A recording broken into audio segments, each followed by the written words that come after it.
میدونی تا همین چند وقت پیش وقتی کلمه هوش مصنوعی رو میشنیدیم، تصویر ذهنی بیشترمون یه چیزی شبیه به یه دستیار خیلی باهوش بود که توی یه اتاق بدون پنجره حبس شده. آره دقیقاً، یه اتاق کاملاً ایزوله و امن. یعنی تو از زیر در یه تیکه کاغذ بهش میدادی که روش نوشته بود مثلا یه ایمیل برای مدیرم بنویس. اونم از زیر در یه متن بی‌نقص و تایپ شده بهت برمیگردوند. همه چیز توی فضای بسته بود، تو دنیای کلمات و پیکسل ها. یه دنیای کاملاً دیجیتال که بیشتر این آسیبی که میتونست بهمون برسه نهایتاً یه پاراگراف با اطلاعات غلط یا مثلا یه شوخی بیمزه بود که هوش مصنوعی تو متن جا داده بود. راستش ما امروز توی این بررسی عمیق قراره به شما که دارید گوش میدین نشون بدیم که قفل در اون اتاق دیگه شکسته شده. ببین ما امروز یک گنجینه اطلاعاتی از اجلاس پلاگ اند پلی سیلیکون ولی که توی می 2026 تو سانیویل برگزار شد رو روی میز داریم. اجلاس بزرگی بود، بیش از 113 تا استارتاپ اونجا بودن. دقیقاً 113 تا استارتاپ. و ما نشستیم ساعتها این یادداشت‌ها و گزارش‌ها رو زیر و رو کردیم و 27 تا استوری کلیدی رو از توش کشیدیم بیرون. مأموریتمون هم تو این بررسی عمیق خیلی ساده است. می‌خوایم از این هیاهوی تکراری چت‌بات‌ها عبور کنیم. خب این یعنی چی؟ یعنی قراره ببینیم موج جدید هوش مصنوعی چطوری وارد دنیای واقعی شده؟ آها دقیقاً. میخوایم نشون بدیم تو سال 2026 ما کلید یه بولدوزر یا کنترل یه کارخونه فولاد و حتی مجوز ورود به سیستم‌های امنیتی شرکت‌ها رو دادیم دست همون دستیار حبس شده تو اتاق. یعنی هوش مصنوعی دیگه فقط یه نرم افزار برای ادیت متن نیست، شده یه لایه عملیاتی برای صنایع فیزیکی، صنایعی که خیلی کند و پرهزینه هستن. ببین این تغییر پارادایم واقعاً بی سابقه است. وقتی هوش مصنوعی از تولید متن حرکت میکنه سمت اجرای عملیات تو دنیای واقعی، ما دیگه درباره سرعت پردازش کامپیوترها حرف نمیزنیم. پس درباره چی حرف میزنیم؟ ما داریم درباره پیامدهای فیزیکی حرف میزنیم، جابجایی هزاران تن متریال واقعی و البته خطرات تجاری. ورود به دنیای واقعی قوانین بازی رو از اساس تغییر داده. خب برای اینکه این تغییر بزرگ رو درک کنیم، بیاین از یه چیزی شروع کنیم که هممون تجربهش رو داریم. یه چیزی که احتمالاً بارها اعصابتون رو خورد کرده. سفر کردن. اوه آره، صنعت سفر. راستش صنعت سفر سالهاست که یه بیماری مزمن داره که من اسمش رو میذارم فراموشی دیجیتال. ببین فرض کن پروازت لغو شده. زنگ میزنی پشتیبانی، نیم ساعت پشت خط میمونی. بعد اپراتور اول جواب میده و تو کل ماجرا رو از اول تعریف میکنی. و بعدش تو رو وصل میکنه به یه بخش دیگه و دوباره روز از نو. دقیقاً. باید دوباره همه چیز رو از صفر برای نفر دوم توضیح بدی. انگار هر بار که با این سیستم حرف میزنی، حافظشون پاک شده. خب این دقیقاً همون پاشنه آشیل سیستم‌های سنتیه. تو صنعت سفر تا امروز تمرکز فقط روی انجام یه تراکنش بود. یعنی فقط بتونی یه بلیت بخری یا یه هتل رزرو کنی. آره، فقط پول رو بگیرن و تموم. ولی الان گزارش‌های این اجلاس سانیویل نشون میده که ارزش واقعی تو ساختن چیزیه که بهش میگن حافظه و بستر یا همون کانتکست.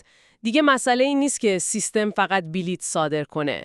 مسئله اینه که یادش بمونه شما تو پرواز قبلی چه مشکلی داشتی، ترجیحاتت چیه و الان تو چه وضعیتی هستی. پس به جای اینکه صدها استارتاپ رزرو بلیت داشته باشیم، الان شرکت‌هایی رو می‌بینیم که دارن این حافظه رو می‌سازن. من تو گزارش‌ها به اسم یه استارتاپی برخوردم به نام ترافلر آیدی. رویکردشون خیلی برام جالب بود. ترافلر آیدی کارش فوق‌العاده است. خب اونا دقیقاً چطوری این مشکل فراهوشی را حل میکنن؟ چون ظاهراً دارن یه لایه حافظه میسازن. این تو عمل یعنی چی؟ ببین کاری که ترافلر آیدی میکنه خیلی هوشمندانه است. اونا فهمیدن که اطلاعات شما بین ده‌ها سیستم مختلف پخش شده. مثلا اطلاعات هویتت دست یه شرکت، تاریخچه پروازات تو سرور خطوط هوایی و ترجیحات اتاق هتل توی سیستم کاملا جداست. خب این همون فراموشیه دیگه. دقیقاً. حالا ترافلر آیدی میاد یه لایه هویت متمرکز و هوشمند میسازه که با شما بین این سیستم ها حرکت میکنه. یعنی وقتی وارد فرودگاه میشی یا با یه هتل جدید ارتباط میگیری، این لایه حافظه تمام اون کانتکست رو به سیستم مقصد منتقل میکنه. یعنی قبل از اینکه من اصلا حرفی بزنم سیستم خودش میدونه؟ آره، سیستم میدونه که مثلا پرواز قبلی تأخیر داشته، به بادام زمینی حساسیت داری و همیشه اتاقای دور از آسانسور رو ترجیح میدی. وایسا، این یعنی ما از مرحله من یه چت بات دارم که سریع جواب میده رسیدیم به مرحله من یه سیستم دارم که تمام تجربه مسافر رو به هم میدوزه. این خیلی خفنه. تو بازاریابی یا همون بی تو بی هم این داستان هست، مگه نه؟ من اسم استارتاپ سینگیولت رو دیدم که تو سال 2024 تونسته بود 2.3 میلیون دلار سرمایه بگیره. بله، سینگیولت یه نمونه عالی دیگه از اهمیت همون کانتکست یا بصره. تا قبل از این اتوماسیون بازاریابی یعنی چی؟ یعنی اینکه یه ایمیل بنویسی و سیستم به صورت خودکار اسم 10,000 نفر رو تو خط اول جایگذاری کنه و دکمه ارسال رو بزنه. که خب این اصلا شخصی سازی نیست، فقط یه ترفند ساده است. دقیقاً، سینگولاریتی فهمیده که شخصی سازی واقعی یعنی درک بستر کاربر تو همون لحظه. سیستم اونا میفهمه که مثلا فلان مدیرعامل دیروز یه مقاله‌ای درباره امنیت سایبری خونده و الان بهترین لحظه است که با یه پیام تحلیلی مرتبط بریم سراغش، نه یه ایمیل فرمش کلیشه‌ای. آها، یعنی هوش مصنوعی داره از اتوماسیون کور و بی هدف به سمت ارتباطات آگاهانه تو مقیاس میلیونی میره. کاملاً درسته. بسیار خوب. پس هوش مصنوعی داره حافظه پیدا میکنه، بستر رو میفهمه و رفتار ما رو به هم متصل میکنه. اما راستش هر چقدر که این موضوع جذابه، من رو به شدت میترسونه. چرا؟ به خاطر دسترسی‌ها؟ آره دقیقاً. وقتی ما این حجم از حافظه و اطلاعات متصل به هم رو میدیم دسته سیستم، یه سوال ترسناک پیش میاد. کی قراره به این هوش مصنوعی ها مجوز ورود به سیستم‌های حساس رو بده؟ تو گزارش‌ها خوندم که این ایجنت‌های هوش مصنوعی قراره تو ابزارهای داخلی شرکت‌ها مثل سیلزفورس یا پایگاه‌های کد مثل گیت هاب آزادانه بچرخن. این یکی از داغ‌ترین بحث‌های اجلاس سیلیکون ولی بود.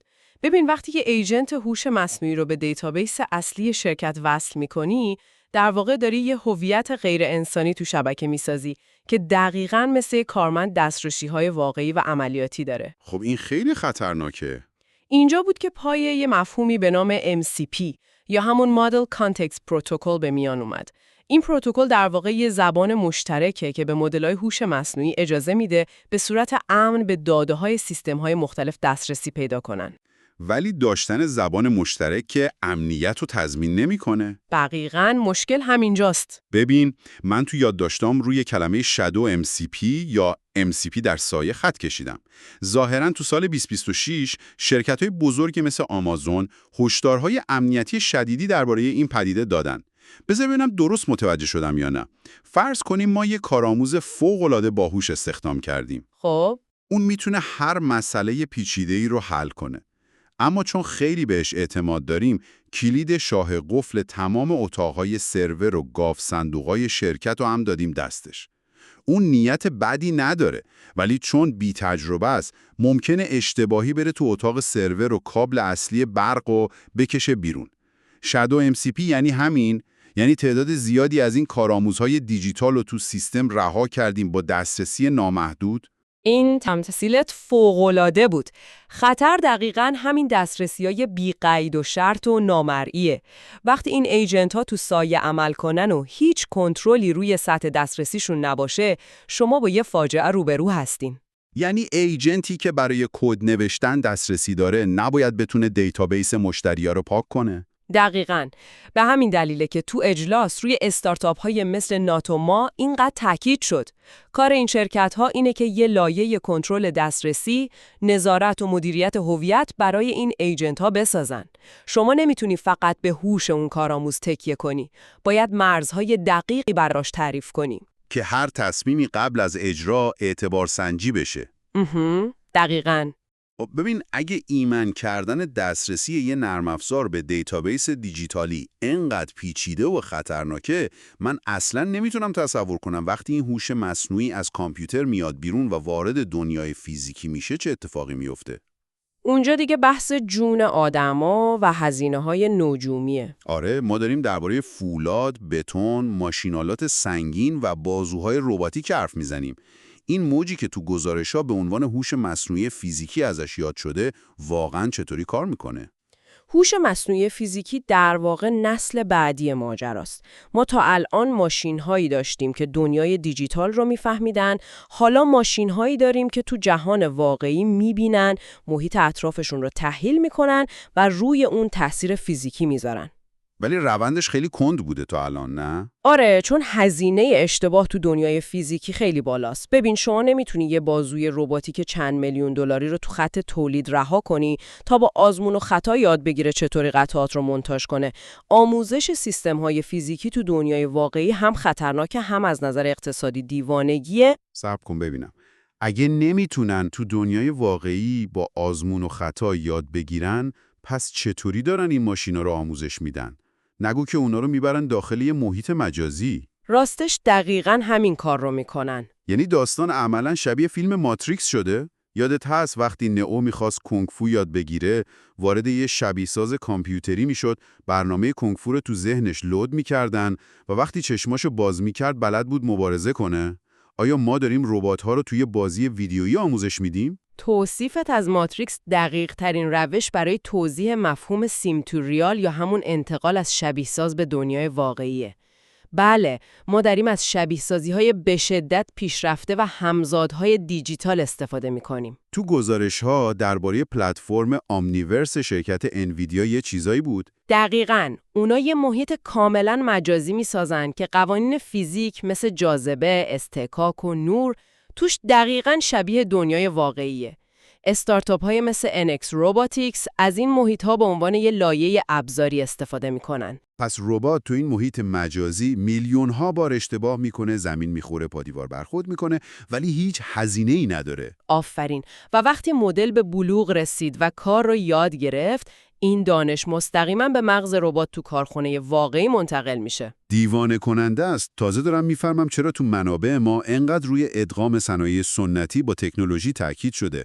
یه مثال عجیب تو گزارش‌ها بود درباره لاستیک‌سازی میشلن. اوه، اون داستان میشلن خیلی جالبه. آره، راستش من همیشه فکر می‌کردم لاستیک ماشین فقط یه تیکه پلاستیک فشرده سیاهه، اما ظاهراً اونا به چیزی خیلی فراتر از این تبدیل شدن. تایر میشلن امروز دیگه فقط یه قطعه فیزیکی نیست. اونا سنسورهایی تو تایرها قرار دادن که تو لحظه میزان فشار، دما و وضعیت اصطکاک جاده رو میسنجن. یعنی این تایر در واقع شده یه شبکه جمع‌آوری داده. و بعد این داده‌ها با مدل‌های هوش مصنوعی ترکیب میشن. دقیقاً. تا پیش بینی کنن که تایر کی نیاز به تعویض داره یا چطوری میشه مصرف سوخت رو کم کرد. فرمول موفقیت امروز اینه: دارایی فیزیکی به اضافه داده‌های سنسوری به اضافه مدل‌های هوش مصنوعی. که این باعث میشه شرکت‌های سنتی مزیت رقابتی پیدا کنن که شرکت‌های فقط نرم افزاری تو خوابم نمی‌بینن. 100%. خب اگه صحبت از دنیای واقعی و جاذبه و دارایی‌های سنگینه، بیایم بریم سراغ فیل بزرگی که وسط اتاق ایستاده. صنعتی که احتمالاً بزرگترین، کنترین و گرونترین صنعت تو کره زمینه و به شدت هم تشنه تکنولوژیه. یعنی صنعت ساخت و ساز. صنعتی که بهره‌وریش به شکل فاجعه باری پایینه. آمارا رو که میدیدم مغزم سود کشید. صنعت ساخت و ساز تو سال 2023 چیزی حدود 13 تریلیون دلار خروجی داشته. یعنی 7% از کل اقتصاد جهانی. اما رشد بهره‌وری نیروی کارش تو 20 سال گذشته فقط حدود 1% تو سال بوده. ببین، 1% رشد برای بازاری به این عظمت نشون دهنده یه ناکارآمدی سیستماتیکه. مدیریت یه پروژه ساختمانی شبیه رهبری یه ارکستر پر از هرج و مرجه. آره. هزاران متغیر، نقشه‌های مهندسی، پیمانکارا، متریال‌هایی که دیر میرسن، آب و هوا. دقیقاً. توی همچین محیطی یه چتبات معمولی که ممکنه اطلاعات رو تو توهم بزنه هیچ دردی رو دوا نمی‌کنه. اگه هوش مصنوعی تو محاسبه بتون یه برج 10 طبقه اشتباه کنه، شما نمیتونی با یه ببخشید مسئله رو حل کنی. میلیون‌ها دلار خسارت به بار میاد. پس به خاطر همینه که استارتاپی مثل نورون فکتوری که تازگی 6 میلیون دلار سرمایه گرفته، مسیر متفاوتی رو رفته. اونا به جای چتبات روی چیزی به نام گراف دانش کار میکنن. حالا این گراف دانش چه فرقی با هوش مصنوعی‌های معمولی داره که تو کارگاه ساختمانی قابل اعتماد تره؟ تفاوتشون بنیادیه. مدل‌های زبانی معمولی کلمات رو بر اساس احتمالات کنار هم میچینن، اما گراف دانش اطلاعات رو به صورت شبکه‌ای از موجودیت‌های متصل به هم مدل سازی میکنه با روابط منطقی و قطعی. یعنی میفهمه که مثلا ستون الف باید حتما با میلگرد نوع ب ساخته بشه. دقیقاً. و تو روز 10 پروژه هم اجرا بشه. این سیستم با هماهنگسازی ایجنت‌ها به مهندسا کمک میکنه تخمینای دقیقی بزنن که بر اساس منطق سختگیرانه مهندسیه، نه حدس و گمان. منطقیه، ولی این فقط بخش نرم افزاری ماجراست. من اونجای واقعا هیجان زده شدم که بخش فیزیکی ساخت و ساز رو تو گزارش‌ها خوندم. استارتاپ کرولاین یه نمونه درخشانه. کرولاین، ایدهشون شاهکاره. ما همیشه فکر می‌کردیم ربات‌های آینده باید شبیه انسان‌ها باشن، روی دو پا راه برن و ابزار دستشون بگیرن. اما کرولاین متوجه شده که ساختن یه ربات انسان نما برای کارگاه ساختمانی فعلا یه رویاپردازی گرون قیمته. اونا اومدن یه مغز رباتیک ساختن که تو کمتر از 1 ساعت نصب میشه روی ماشینای فعلی. آره، بدون اینکه حتی یه سیم از ماشین رو ببرن، این مغز رو روی غلطک‌های خاکبرداری نصب میکنن و اونا رو به ماشین‌های کاملا خودران تبدیل میکنن. این یه استراتژی نبوغامیزه که بهش میگن رباتیک کاربردی یا ورتیکال روباتیکس. ببین، چرا باید 10 میلیون دلار خرج کنی رباتی بسازی که شکل انسانه و سعی میکنه سوار ماشین بشه، وقتی میتونی مغز هوش مصنوعی رو مستقیم به خود ماشین وصل کنی؟ دقیقاً.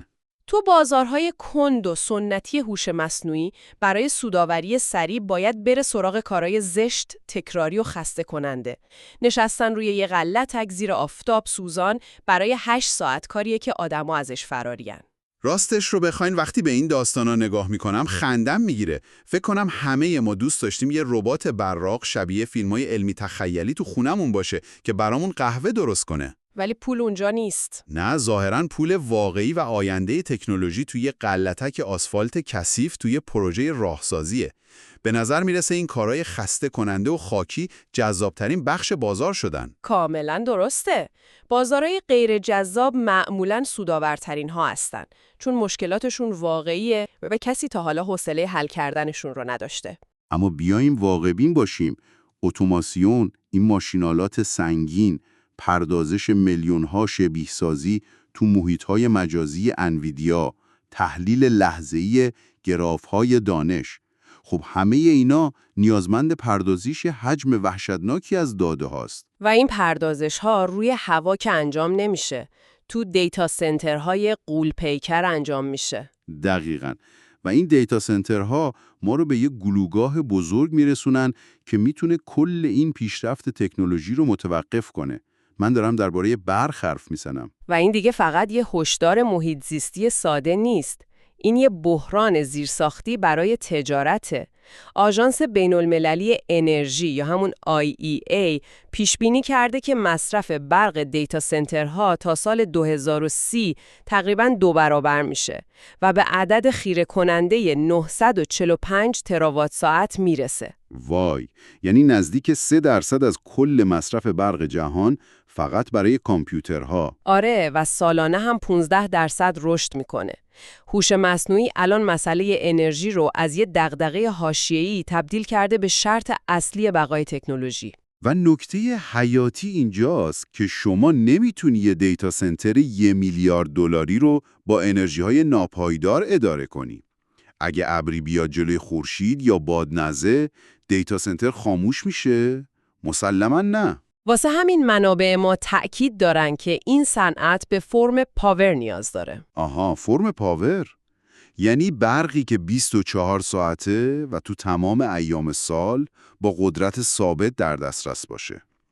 واسه همینه که شرکت‌های تکنولوژی به شدت افتادن دنبال انرژی زمینگرمایی، راکتورهای کوچیک هسته‌ای و گداخت هسته‌ای.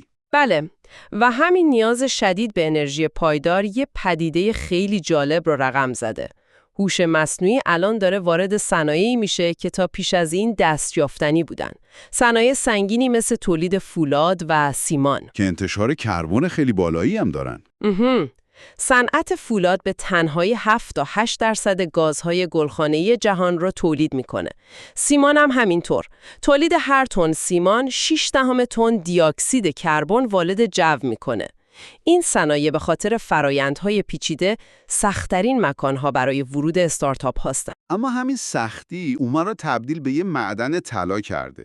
یعنی اگه شرکتی بتونه هوش مصنوعی رو به کار بگیره تا مصرف انرژی تولید سیمان رو یکم کاهش بده، چه اتفاقی میفته؟ اون شرکت یه خندق دفاعی به شدت قوی برای خودش ساخته. یه مزیت رقابتی که کپی کردنش محاله. آره، ورود به این صنایع سخته، ولی وقتی وارد شدی و ارزش ملموس فیزیکی خلق کردی، رقابت برای بقیه تقریباً غیر ممکن میشه. این دفاع پذیرترین بازاریه که یه شرکت میتونه داشته باشه. تحلیل کاملا درستیه. دهه آینده دیگه مسابقه سر این نیست که کی نرم افزار بهتری مینویسه. مسابقه سر اینه که کی میتونه بین قدرت پردازشی هوش مصنوعی و منابع محدود انرژی تعادل ایجاد کنه. عجب، مسیر طولانی و عجیبی رو امروز طی کردیم. خب بیاین تمام این 27 تا استوری و گزارش‌هایی که از اجلاس سیلیکون والی بررسی کردیم رو با هم جمع‌بندی کنیم. ما دیدیم که هوش مصنوعی اگه به یه جریان کار واقعی تو دنیای فیزیکی وصل نشه، نهایتاً همون اسباب‌بازی نرم افزاری باقی میمونه. دیدیم که تو دنیای جدید سیستم‌هایی برنده میشن که بستر و حافظه رو درک کنن. دقیقاً. و متوجه شدیم که صنایع کند و سنتی مثل ساخت و ساز تشنه‌ترین بازارها برای ورود ربات‌های کاربردی هستند. و از همه مهمتر، آینده تکنولوژی فقط نرم افزار نیست، یه ترکیب پیچیده از نرم افزار، داده‌های سنسوری، سخت افزار و عملیات میدانیه. یه تغییر واقعاً بزرگ تو راهه. ببین، تو ابتدای این گفتگو ما هوش مصنوعی رو به یه دستیار متنی تشبیه کردیم که تو یه اتاق حبس شده. اما امروز دیدیم که این دستیار در حال نفوذ به لایه‌های پنهان دنیای فیزیکی ماست. از سنسورهای توی لاستیک ماشین تا لایه حافظه تو فرودگاه‌ها و مغز متفکر غلطک‌های راهسازی. این موضوع یه فکر عمیق و شاید کمی دلهره‌آور رو تو ذهن بیدار میکنه. شما هم بهش فکر کنین. اگه این روند با همین سرعت پیش بره و هوش مصنوعی تمام محیط فیزیکی ما رو در بر بگیره، آیا بزرگترین انقلاب این تکنولوژی این نیست که به قدری تو محیط اطراف ما حل بشه که ما دیگه اصلا متوجه حضورش نشیم؟ وقتی این هوش دیگه توی کامپیوتر یا ربات نیست، بلکه به دیواره‌های اتاق، سیستم‌های شهر و طبیعت نامرئی اشیای اطراف ما تبدیل میشه، اون وقت رابطه ما با خود مفهوم واقعیت چطوری تغییر میکنه؟ به این موضوع فکر کنین و تا یه بررسی عمیق دیگه، خدا نگهدار.